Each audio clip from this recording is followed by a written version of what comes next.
Hello friends, स्वागत है आपका एक बार फिर से आपके अपने लीगल चैनल में। मैं हूं एडवोकेट सनी शर्मा और दोस्तों आज दूसरे चैनल पर हमने एक वीडियो पोस्ट करी है जिस वीडियो में हमने बताया कि एक मामला जिस मामले के अंतर्गत पत्नी को आदेशित किया गया अपने पति को 10,000 रुपए महीना देने के लिए। तो अगर आपने वो वीडियो नहीं देखी तो सोच पर प्रहार पे रीसेंट वीडियो देख लेना। और अभी जो मैं मामला बता रहा हूं दोस्तों ये भी बहुत इंपॉर्टेंट है। ये भी आप कह सकते हैं कि रीसेंट जजमेंट है जिस जजमेंट में पति को बहुत बड़ी राहत मिली। किस ग्राउंड पे मिली उसको पहले हम समझते हैं। देखिए, आमतौर पे बात कर रहे हैं, अभी हम इस मामले की बात नहीं कर रहे हैं।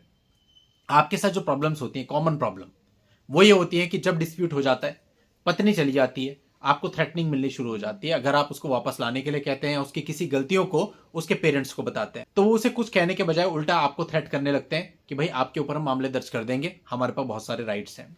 या कई बार ऐसा होता है कि पत्नी आपके घर पर ही रह रही है लेकिन वो आपके फ्रेंड्स के सामने, आपके जो कलीग्स हैं उनके सामने आपको बेइज्जत करती है।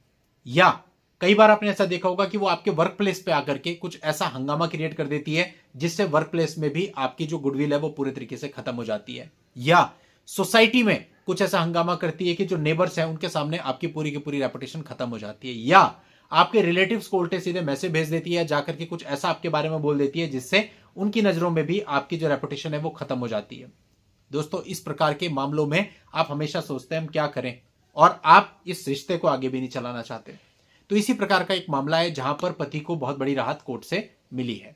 देखिए, इस मामले के अंतर्गत 2012 में दोनों पक्षकारों की शादी हुई थी और 2015 तक वो लोग साथ में रहे और 2015 के बाद अलग हो गए। इस टाइम में जब वो साथ में रहे, पति का यह कहना था कि जो चीजें अभी अभी मैंने आपको एक उदाहरण स्वरूप बताई वो सब कुछ उसके साथ हुआ। उसके कार्यस्थल पे जाके, वर्क प्लेस पे जाकर के उसकी साख को नुकसान पहुंचाया गया, कोशिश की गई कि उसकी नौकरी चली जाए, उसकी रेपुटेशन को हानि पहुंचाई गई और भी अन्य बहुत सारी क्रूरताएं उसके साथ की गई। और पत्नी की तरफ से डीवी एक्ट और 498A के मामले भी दर्ज कराए गए जिसमें काफी सारे फॉल्स एलिगेशंस भी थे, और पति की तरफ से एक डाइवोर्स का केस भी फाइल किया गया था। अब दोस्तों ये मामले चल रहे थे। मामले के चलने के दौरान रिकॉर्ड पर पे ये चीज भी आ गई कि जो पत्नी थी उसने कुछ एलिगेशन अपने वकील के इशारे पर लगाए थे और वो असत्य थे, ये भी रिकॉर्ड पे आ गया। अब दोस्तों पटना हाईकोर्ट इस मामले को डिसाइड कर रही थी। अब ये फॉल्स एलिगेशन लगाने, फॉल्स केस चलाने, पटना हाईकोर्ट ने इसको पति के ऊपर मेंटल टॉर्चर माना, जो कि मेंटल क्रूरटी के दायरे में आता है। और कोर्ट ने यह भी माना कि ऐसी परिस्थिति में पति का अपनी पत्नी के साथ रहना मुमकिन नहीं है, यानी ये जो विवाह है यह इररिट्रीवेबली ब्रोकन डाउन हो चुका है, इसलिए डाइवोर्स की पिटीशन को क्रूरटी के आधार पर मंजूर किया जा सकता है। और पति को जो उसके ऊपर केस हुए थे 498 डीवी, फॉल्स एलिगेशन, इन्हीं सभी चीजों को आधार मानते हुए, इन्हीं सब चीजों को क्रूरटी मानते हुए पति की जो पिटीशन थी उसको एक्सेप्ट कर लिया गया। अब दोस्तों ये निर्णय भी कोई ज्यादा पुराना नहीं है, यह भी रिसेंट निर्णय है 18 दिसंबर 2023 का, जहां पर पत्नी को स्वयं के द्वारा इस प्रकार के केसेस करने, फॉल्स एलिगेशन लगाने ही महंगे पड़ गए और पति को इसी आधार पे राहत भी दे दी गई। क्लास 1 ऑफिसर इस मामले में पति था और केवल 10 लाख रुपए की अमाउंट में सारा मामला सेटल कर दिया गया। तो दोस्तों इससे अच्छा क्या हो सकता है, क्योंकि मैंने देखा मैक्सिमम लोग तो ऐसे होते हैं जब पत्नी ऐसे फॉल्स एलिगेशन लगा देती है तो उनको लगता है कि भाई इतना कोर्ट कचहरी में भागेंगे, केसेस वगैरह होंगे, सब चीजें चलेंगी, इससे बेहतर है कुछ पैसे लेके खत्म कर लो, और वो एक रीजनेबल अमाउंट देने को रेडी होते हैं। लेकिन सामने वाला कह रहा होता है मुझे 60 लाख चाहिए, मुझे 70 लाख चाहिए, मुझे 1 करोड़ चाहिए, मुझे 2 करोड़ या 5 करोड़ चाहिए, जो कि पॉसिबल नहीं होता, जिस वजह से केस लड़ने पड़ते हैं। अब ऐसे मामलों के लिए भी ये मामला एक रियलिटी है जहां पर पति क्लास 1 ऑफिसर है, पत्नी भी है और पत्नी के साथ बच्चा भी है, और उसके बाद भी केवल 10 लाख रुपए देकर के मामले को खत्म कर दिया गया, यानी 10 लाख रुपए परमानेंट एलिमनी के रूप में देकर के बच्चे के लिए वो भी मामले को खत्म कर दिया गया। तो इससे बेहतर और क्या हो सकता है कि पति को जो है डाइवोर्स भी मिल गया और इतना बढ़िया जजमेंट भी मिल गया अपने फेवर में, जिसमें सारी चीजें निकल करके आ गई और इसके साथ साथ एलिमनी भी पॉकेट के अकॉर्डिंग लग गई और चीजें खत्म हो गई। क्योंकि देखिए, अगर आपका बच्चा है तो आप ये तो कह नहीं सकते कि मैं बिल्कुल फ्री ऑफ द कॉस्ट बाहर आ जाऊंगा, बच्चे के लिए कोर्ट कुछ ना कुछ ग्रांट करती है। लेकिन मेन बात वही होती है कि अगर रीजनेबल हो तो तकलीफ नहीं होती, और रीजनेबल ना हो फिर ज्यादा तकलीफ होती है, फिर उसे चैलेंज करो, ये करो वो करो। लेकिन इस मामले में सब कुछ बहुत अच्छा हुआ।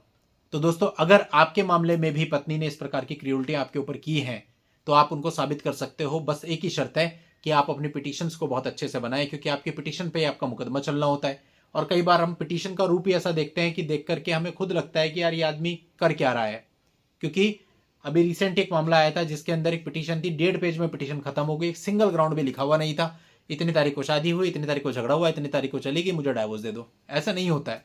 इस प्रकार की पिटीशन अगर आप बनाओगे तो क्या फायदा। और इसके विपरीत कुछ पिटीशन ऐसी आती हैं जहां पे 100 150 पन्ने की पिटीशन होती है। उसमें तमाम कहानियां लिख रखी है, इस रात को ये हुआ, फिर मैंने कॉल किया, फिर उसने उठाया, फिर इतने बज के इतने मिनट पे उसने कॉल बैक किया, उतने बज के उतने मिनट में मैंने उसे ये कहा। मतलब ये सब स्क्रैप है। आप सिंपल समझो, अगर आप ये इतना सब भर के दे रहे हो, पहले तो कौन इंटरेस्टेड होगा उसे पढ़ने में। तो आपकी पिटीशन टू द पॉइंट भी होनी चाहिए।